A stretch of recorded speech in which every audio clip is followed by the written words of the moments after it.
We all eat every single day, but have you ever stopped to think about food as a language?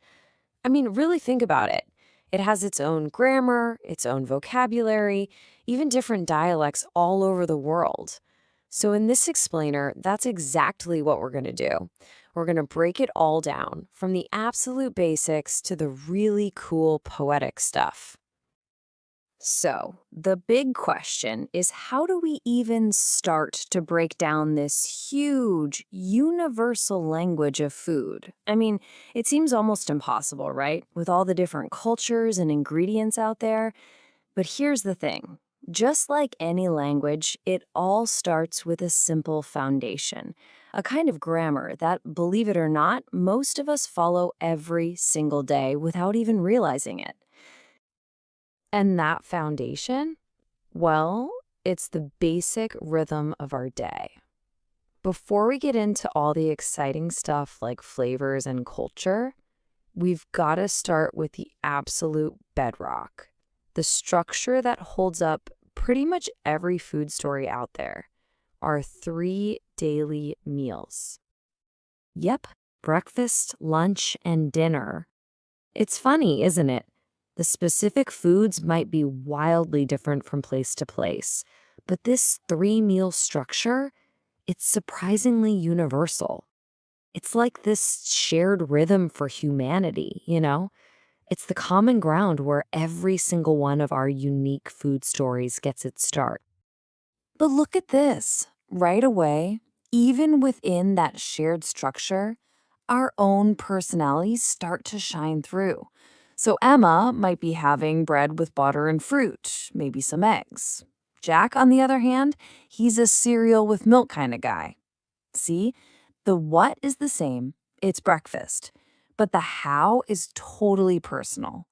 This is like page one, chapter one of our own food story.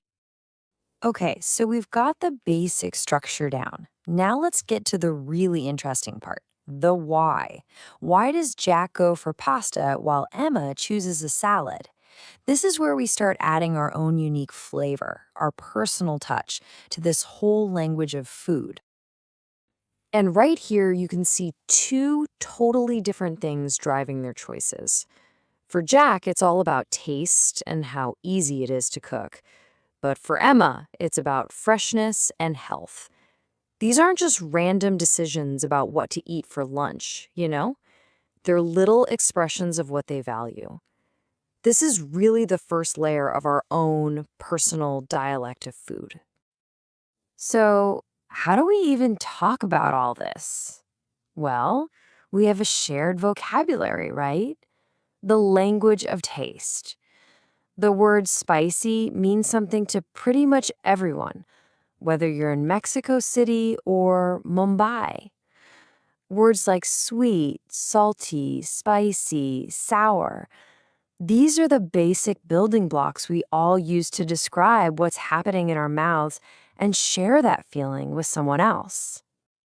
And of course, a huge part of our food language is about making conscious choices. We're constantly sorting foods into different buckets, right? Usually it's the simple ones, healthy and unhealthy. We know that fruits and vegetables are good for us, and that chocolate and chips are, well, they're treats. And navigating that balance between the two, that's a conversation we have with ourselves every single day. And at the end of the day, it really all comes down to one thing: balance. It's not about being perfect, it's just about being mindful. And I love this point from the source material: balance is important. We can eat a little treat sometimes. It's so true. A little indulgence is totally okay. It's all about moderation. All right, so we've looked at the daily structure and our own personal choices, but now let's pull the camera way back and look at the biggest influence of all: culture. This right here is where a simple plate of food suddenly turns into a map of the entire world. And this quote just nails it. When we eat food from another country, we also learn about its people and traditions. It's so true. Food is never just food. It's history, it's geography, it's a whole culture sitting there on your plate. Trying a new dish is like opening a history book you can actually taste. It's a direct line to a whole different way of life. And the diversity is just incredible, isn't it? Think about it. Italy speaks a language of pasta, pizza, and cheese. Japan's dialect is all about clean, simple rice and fish. India communicates through these amazing, vibrant, spicy curries. And Mexico? Tacos and beans.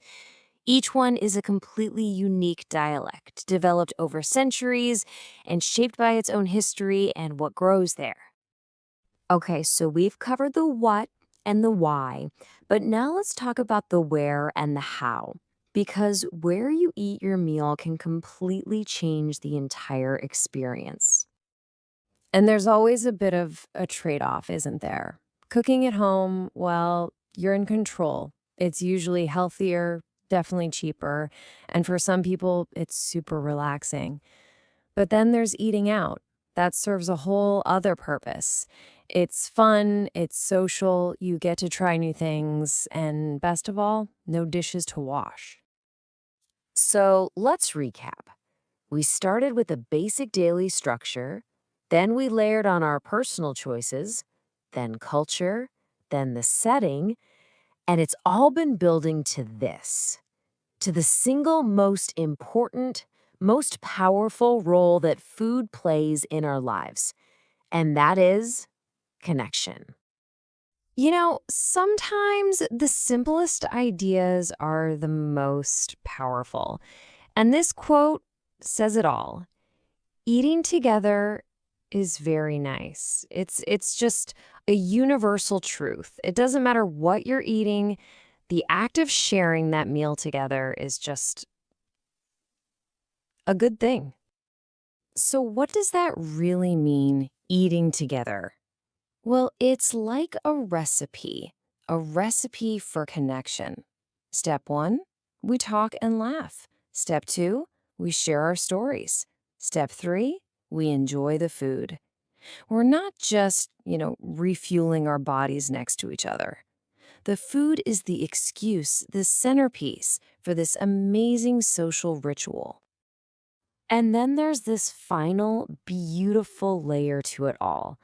The quote says, cooking with love makes everything better. And it's so true. The intention you put into it, it really matters. When you cook for someone you care about, that food stops being just fuel. It becomes an act of love. It's a way of saying, I care about you without having to say a single word. And that brings us to the ultimate takeaway here. This is the whole point. Food brings people together. From choosing your breakfast cereal in the morning to a huge holiday feast, at the end of the day, the real purpose of food is to connect us, to build and strengthen the bonds between us. So I want to leave you with a question to chew on. What's that one food that connects you to your past? That one dish that the second you smell it, you're instantly transported back in time. What flavor is tied to a specific memory for you? A person, a place? Because figuring that out, that's how you start to understand your own personal language of food.